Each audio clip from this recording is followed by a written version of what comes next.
Hey guys, I've got my hand on my skeleton's butt because we're going to talk about yoga butt today.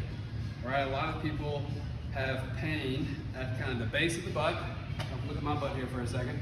Right at the base right there. It's oftentimes referred to yoga butt because people who practice yoga oftentimes, at times, can develop pain and tightness in this area that can be limiting their practice, and they feel a lot of tension. So we're going to talk about today some things to be thinking about why it's there and then what to do about it, okay? This is where the hamstring muscles come from the knee and come up and attach into this ischial tuberosity. It's part of the main insertion points of it, and the gluteus muscle comes on top of it. So where that fold is, right up underneath there, is where people say, just rub in there so they feel that pull. And what can be happening there is that tendon is having a lot of stress. The tendon is where the muscle comes up and attaches into that, turns into a tendon, attaches into that bone. And that tendon is taking on a lot of stress. Why? A few different reasons, but one of the reasons are sometimes people who practice yoga, it's a consistent thing that I find is that people live in more of this, we call it anterior tilt, or more a little arch in their back. When that happens, imagine a rubber band from here to here.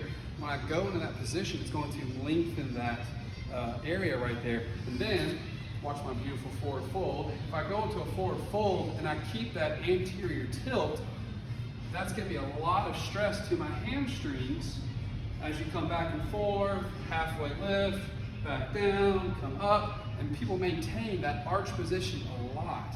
So if you're starting to get this pain here, you might need to take the pendulum and swing it a little more the other direction. I think a lot of times people are nervous that you don't want to round the back out, and that's true in some cases, but there's nothing wrong with rounding our back out. So my advice here to yoga is mix it up. Okay, there's no right or wrong way of doing things here. It's fine to maintain this position here as I come down. It's also fine to let my hips go back and round my lower back out as they come down in this position. Okay, both are fine. And in fact, if you're having this yoga butt, I'm going to say you need to swing that pendulum the other direction for a little while, for maybe a period of a week, 2 weeks, depending on how long it's been there. It might be a month, but we have to take the stress off of that tendon to allow it to heal. So I'm going to allow myself to round out here. Two other things that I'm going to be doing is working on engaging my glutes more. Again, just to swing the pendulum the other direction. There's nothing wrong with working my hamstrings. But I need to use my glutes more and not just let my glutes go all the way when I come in these positions. It's okay to engage your glutes to help pull you up some of the times, okay? Just, we want balance here. An exercise that helps with this is the bridging exercise. One of my favorite exercises for so many things, where as opposed to oftentimes in different bridging movements in yoga classes, people might be instructed to kind of let things open up and not engage the glutes and let that go. Again, there's nothing wrong with that. That's fine.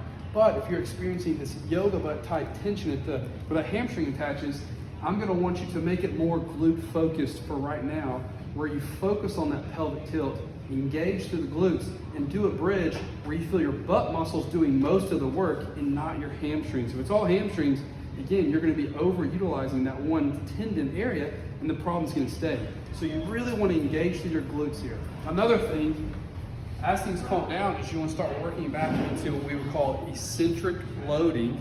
So I'm lengthening, but while I'm loading the muscles, meaning I'm strengthening them. So we grab some weights. So if I have someone who's practicing yoga, this is when I'm going to get them to grab a dumbbell or a kettlebell, and we're going to work on strengthening this hamstring.